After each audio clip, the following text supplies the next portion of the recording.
কথাই বলেন না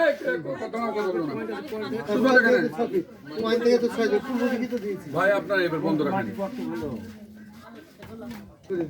আচ্ছা বলি আমি শুনে এরা ওকে শুনুক। মামা একবার চুপ থাকেন।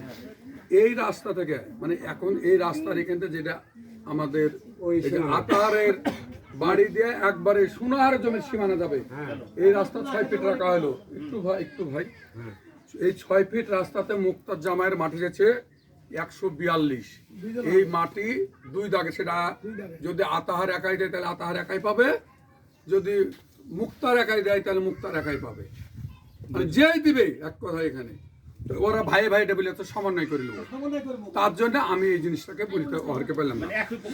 এই 142 মাটির দাম আমরা নির্ধারণ করে যেটা দিব, মানে পিছন পার্টি সেই টাকাগুলি দিবে। পাশাপাশি এদেরটা শেষ।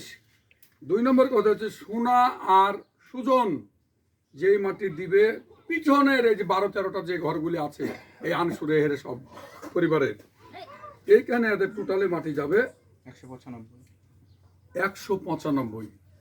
এই 195 আর এই 142, এই মোটামুটি 235 মাটির দাম আমরা একটা লিয়ে নেবো।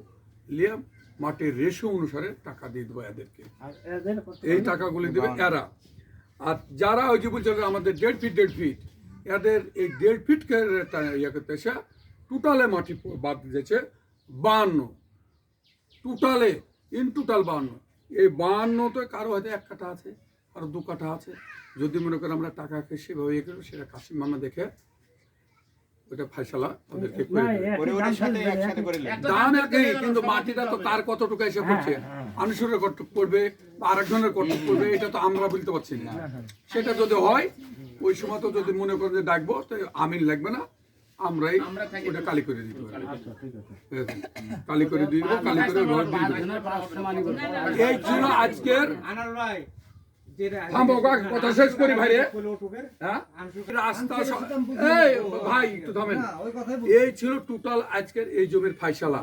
তাতে করে সবার সম্মতিক্রমে সবার সম্মতিক্রমে আমরা তো একমত। হ্যাঁ কোনো নাই।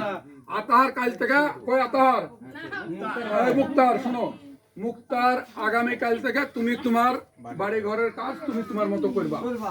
1 2 নম্বর কথা হচ্ছে 1 মাসের মধ্যে এই সিদ্ধান্ত, টাকার বিষয় তো 1 মাসের মধ্যে টাকা পয়সা জোগাড় করে টাকা পয়সার দাম কাশিম মামা সহ যদি আমাকেও ডাকে ডাকে সব মিলিয়ে এরাও যাতে সহ্য করতে পারে, ওরাও যাতে নিতে পারে, এইভাবে দাম করে দেবো। সেই টাকা আপনারা পরিবার যারা যার যেটা পরিবার ভাগে তুইলে এরকে টাকা বুঝিয়ে দিয়ে কাশিম মামা সহ আমার হাকিম মামাকে সহ পাঠিয়ে নিব ওই বিষয়ে। এই পাড়ার আরো 2-4 জন থাকে, আমার ভাই থাকে ইউনিয়ন পরিষদে এটাই তো হলো কথা। আর কি তার কোনো বাধা আছে এই বিষয়ে?